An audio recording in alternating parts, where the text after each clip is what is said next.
আজকে একটু ভিন্নধর্মী রেসিপি নিয়ে চলে আসলাম। তৈরি করে দেখাবো ম্যাশ পটেটো। এটা তৈরি করা এত সহজ, না দেখলে আপনারা মিস করবেন। তাহলে চলুন আমি ঝটপট রেসিপিটা দেখিয়ে দেই।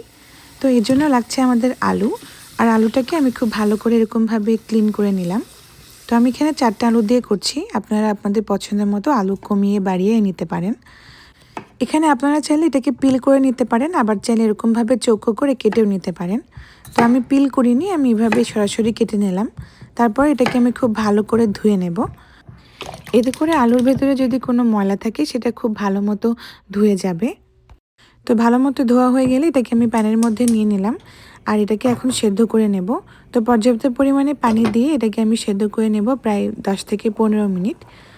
আর 10 মিনিটের ভেতরে এটা ভালো মতো সেদ্ধ হয়ে যাবে। তো একটু বেশি করেই সেদ্ধ করে নেবেন, তাহলে এটা ম্যাশ করতে অনেক বেশি সুবিধা হয়।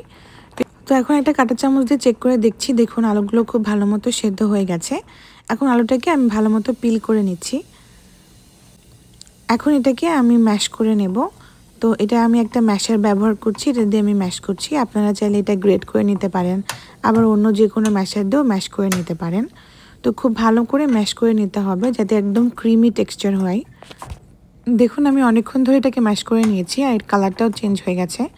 এখন দিয়ে দিচ্ছি বাটার। তো 2 টেবিল চামচ বাটার দিয়ে দিলাম। যতটুকু পরিমাণ আলু নিয়েছি 2 টেবিল চামচ বাটারই এনাফ, তবে আপনারা চাইলে বাড়িয়ে বা কমিয়ে নিতে পারেন। তো এখানে আমি ফ্যাটযুক্ত দুধটা ব্যবহার করেছি, আপনারা চাইলে নন ফ্যাট মিল্কটাও ব্যবহার করতে পারেন। এখন খুব ভালো করে আমি মিশিয়ে নিচ্ছি। মিশিয়ে নেওয়ার পরে এটাকে খুব ভালো করে এভাবে ফেটিয়ে নিতে হবে।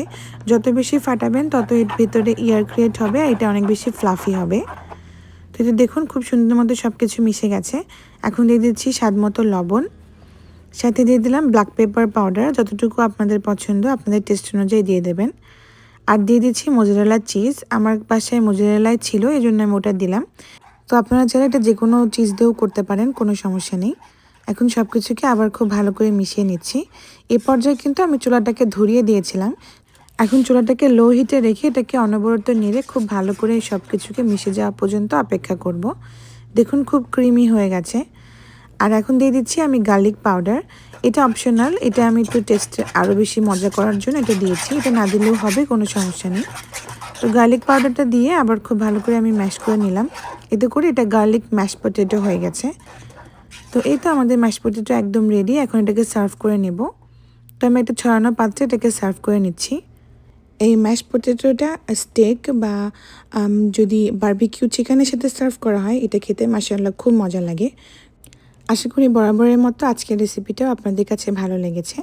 ভালো লাগলে অবশ্যই একটা লাইক দেবেন, আর অবশ্যই বাসায় ট্রাই করবেন আর জানাবেন কেমন হয়েছে। এখন একটা চামচ দিয়ে এরকমভাবে একটু ঘুরিয়ে দিলাম, এভাবে আসলে ম্যাশ পটেটোটা সার্ভ হয়ে থাকে। তো এরকমভাবে করে নিলাম। তারপরে এর ভিতরে আমি বাটার দিয়ে দিচ্ছি, আর উপরে একটু পার্সলি দিয়ে সার্ভ করা হয়। তো আমার কাছে পার্সলি ছিল না, আমি উপরে অল্প একটু গ্রিন অনিয়ন দিয়ে সার্ভ করে নিলাম। তো এই তো, তাহলে আজকের মতো এই পর্যন্তই। দেখাবো অন্য কোনো রেসিপি নিয়ে, সে পর্যন্ত সবাই ভালো থাকবেন। আল্লাহ হাফেজ।